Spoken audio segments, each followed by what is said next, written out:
Good morning, everyone. Happy Friday. Welcome back to my channel. And thank you, everyone, for joining me here this morning. This is your daily news report and fourth stimulus check update. The Supreme Court just issued an emergency order blocking a state law aimed at protecting renters from eviction during this crisis. You may be able to claim extra stimulus relief money if you have not received the past 3 rounds of stimulus payments. In a video later this evening, I will be announcing the 3 winners of this week's Amazon gift card giveaway. Remember, it's not too late to enter the giveaway.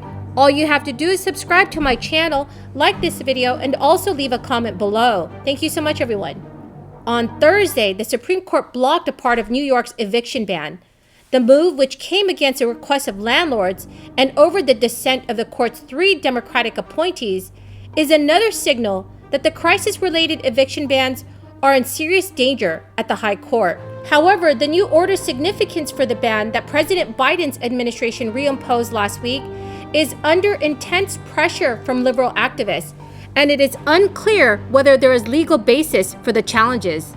The High Court's order on Thursday blocks part of New York's Emergency Eviction and Foreclosure Prevention Act, which was passed last year, that allows tenants to self-certify that they're experiencing economic hardships because of this crisis. If they do so, eviction proceedings are effectively shut down till the end of this month. The court's majority signaled that New York law was likely unconstitutional because landlords had no way to challenge a tenant's claim to have been hit hard by this crisis. The Supreme Court's order said if a tenant self-certifies financial hardship, the law generally precludes a landlord from contesting that certification and denies the landlord a hearing. So what are your thoughts on this, everyone? What are your thoughts about the eviction moratorium? Please leave your thoughts in the comments section below. High-quality childcare options should be the rule, not the exception. So on my way here, I met with Mike Sayre, who wrote me a letter about his struggle to find affordable childcare. And he wanted to know what my plans were. Well, Mike, I hope you know now, here we are.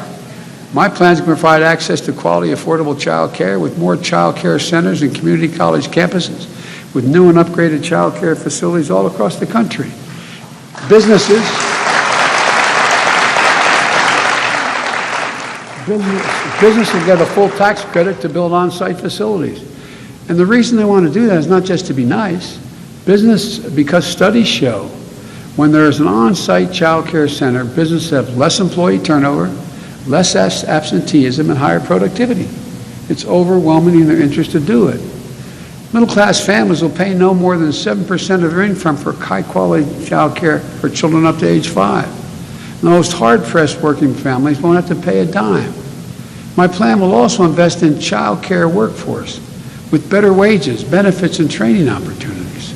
Look, they're also going to give parents the option to take up to an $8,000 tax credit to cover child care expenses if that's the preferred route. That's good for families and is good for the economy, and it will create more jobs. My plan will also provide up to 12 weeks of paid family leave for medical care.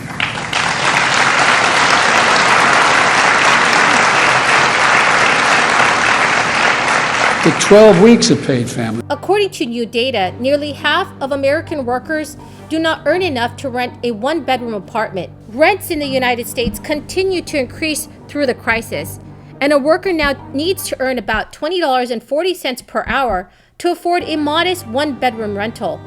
The median wage in the United States is about $21 an hour.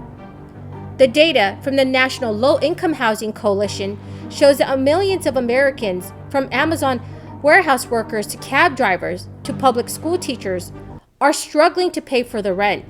For the poorest Americans, market-rate housing is out of reach in virtually all parts of our country.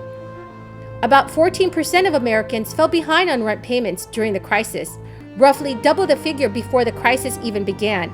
A federal moratorium on evictions has kept renters from being kicked out of their homes, but the moratorium lapsed last month, only to be extended into early October for those regions hardest hit by the crisis. The Labor Department is pumping $240 million into the nation's unemployment system to fight ongoing fraud, part of a broader effort to fix flaws in the system exposed by this crisis.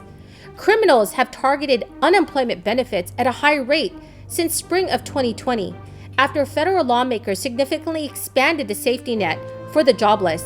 It is still unclear exactly how much money has been lost due to theft. The Labor Department's Office of Inspector General estimates about $87 billion in benefits may ultimately be paid improperly, a significant portion due to fraud, while crisis-era programs are still intact. Those programs are slated to end September 6, 2021. Much of the early fraud had been concentrated around a federal program for the self-employed and others that let applicants self-certify their eligibility for benefits. That feature helped deliver aid more quickly, but opened the door to many criminals looking to exploit the system. The Labor Department is allocating $240 million in grants to help states combat fraud, and this is according to 2 memos the agency issued this past Wednesday. $100 million left from leftover CARES Act funding and $140 million from the American Rescue Plan.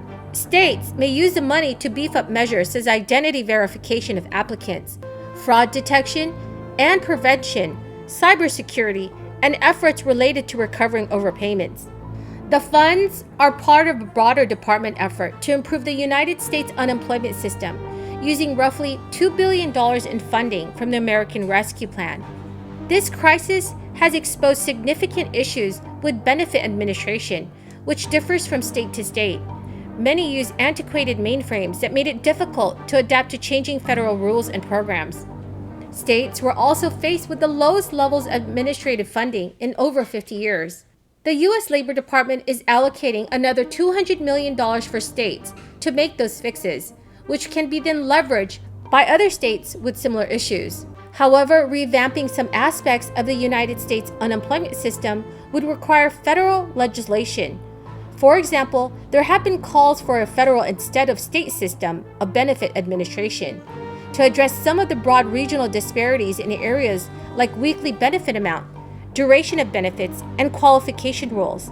Right now, the Internal Revenue Service has sent billions of dollars in relief to millions of Americans since the start of this crisis. Yet, some are still missing what is owed to them. So if you have not received a stimulus check or received less than the full amount, remember you may be eligible to claim the 2020 Recovery Rebate Credit. To claim the credit, the Internal Revenue Service recommends that you file a 2020 tax return, even if you are not required to. So if you don't owe any money, there is no penalty for filing after the tax deadline. So that's the end of the video, everyone, for this morning. I greatly appreciate you joining me here today. I do hope you found some of this information helpful. Remember, in a video later today, I will be announcing the 3 winners of this week's Amazon gift card giveaway. It's not too late to enter the giveaway. All you have to do is subscribe to my channel, leave a comment below, and also like this video. Thank you so much, everyone, and have a very blessed Friday.